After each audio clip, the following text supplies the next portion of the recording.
This weekend we are celebrating Easter, and I wanted to take this time to reflect on some of Jesus' teachings together. And since I am in Dharamshala and I spent the past month meeting teachers like Mingyur and Thai Situ Rinpoche, I want to approach Christ's teachings and life through the prism from the point of view of Buddhist Vipassana practice. In Vipassana, we practice being mindful, being aware of arising phenomena from moment to moment. And it's a very elegant practice. Because unlike other meditation techniques where you are forcing the mind to concentrate on one point in order to try to calm it or to achieve a certain experience, what we do in Vipassana is that we use every single experience that comes in the present moment to build awareness. And I'm saying it's elegant because the experiences that would normally catch your awareness, catch you identifying with a certain thought or emotion, these experiences are used to build awareness. So we are using the poison as the antidote. The way the practice goes is that you sit, and I don't know if you have this image of the running sushi in some restaurants when you sit and on the little plates the sushi comes, and on each little plate there's a different dish. And that's kind of what happens in meditation, that you're sitting and different experiences come. Thoughts, emotions, sensations, and some of them are pleasant, some of them are not so pleasant. And the art is not to touch. Whatever comes on the plate, no matter how delicious or good-looking sushi it is, you don't reach out and you don't grab, you don't hold on to it. And it's very difficult because what we call in Buddhism, we have the three poisons, lobha, moha, and dosa, which are greed, aversion, and delusion. And because of these forces that are part of the human package, we really want to reach out and grab onto certain experiences, or we really want to push away certain experiences. If there's a positive feeling, or like peace or calmness, we immediately want to hold on to it. And if there's something negative, like unpleasant, like a sensation in the knee, a little pain, then immediately we want to push that away. And so the art is to just sit and not reach out for the sushi, not hold on to it. And this practice gives us a chance to look at these three forces. Look at greed, look at aversion, and look at delusion. And look at how they work. What's the mechanics behind them? My teacher said a very shocking thing. For me it was shocking when I heard it, and it really stuck with me.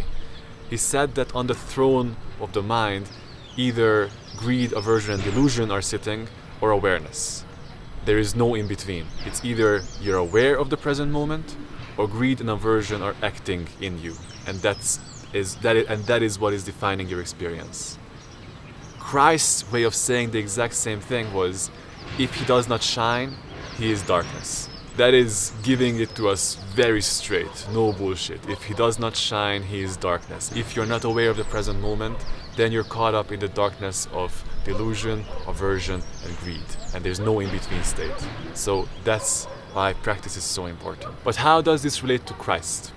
Now, I want to use the metaphor that Christ used, the kingdom of heaven, to bring more understanding to the practice. So, back in those days, Christ was teaching thousands from different backgrounds, and he had to use an example that everybody would understand. And so the kingdom of heaven is a very available example, because when you look around, you look at the screen right now, you see something happening. But when you look up to the sky, there's no certain object that you could identify. You're literally staring into non-conceptual reality in a way. So when you look up and you just stare into the blue sky without any object there, that is as close as you can get to the true nature of your own mind. The nature of mind in Buddhism is described as the combination of emptiness and awareness. And so you can see how when you stare at the kingdom of heaven, when you look at the sky, there's awareness, which is looking, or which is aware of seeing, and then there's the sky, which could be called emptiness. Emptiness is what we cannot put into a concept, which is beyond this and that, and it's neither this, neither that, but it's also this and that, and it includes everything, but it is, hard to talk about. But so this example of kingdom of heaven is really direct. It's really right on in a way. And it's really correlating with the Buddhist principle of nature of mind.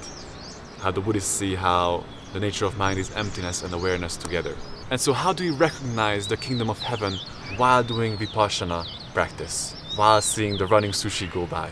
Well, let's say that awareness is light. Just an example, just an analogy. And so if you're in a dark room, let's say you turn on the light, and the light shines on a certain object. The moment the light shines on that object, you become aware, you can see the object.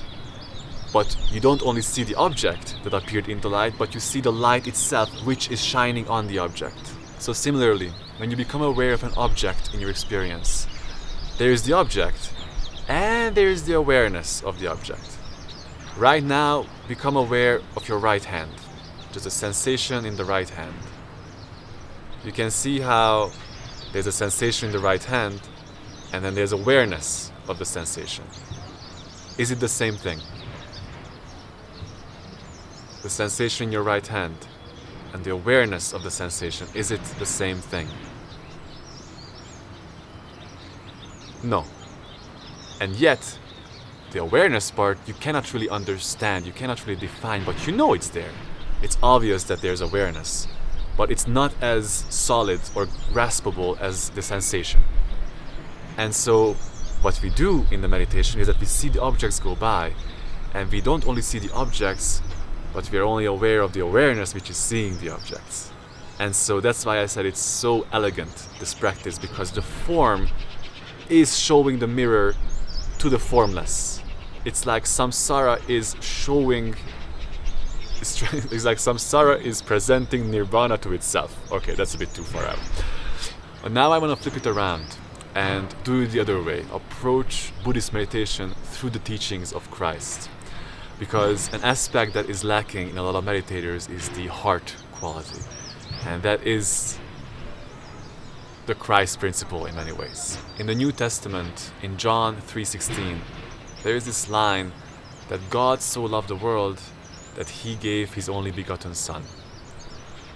Now, if we can look beyond the theology and the Messiah trip and look deeper into the meaning of this line, we could say that God so loved the world that he gave his only sons and daughters to it. And that's you, and that's me. Meister Eckhart, the Christian mystic, said that the Father gives birth to his Son without ceasing. And I say more, he gives birth to me, his Son, and the same Son.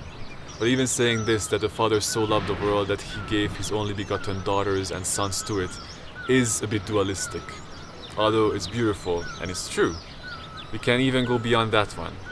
And we could say that I so love the world that I gave myself to it as an act of love. And then we are really getting close to the truth of our own being. And that's why you're here, to be a redeeming presence in the world, to experience all the pain, all the difficulties and all the suffering and bring love to it, to bring your redeeming presence to it, to bring the light of awareness to it. That's your purpose in this world. And you chose this, you chose all the challenges that you're facing right now and have ever faced and will face. And you chose it so you can redeem this incarnation, you can redeem the form in the light of love and in the light of awareness. You are here to set it all free by embracing all of it, by saying a radical yes to life on its own terms, not your terms, not how you think it ought to be, but to say yes to life exactly the way it is. And that's all there is to it. And so now we can go back to the meditation practice, because what we do in Vipassana, we say yes to every experience that comes. We say, so, yeah, and that too, and that too, and this too.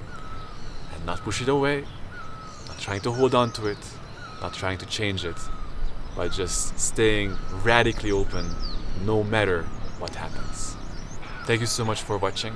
That's all for today, and I wish you a very happy Easter, and I hope to see you soon.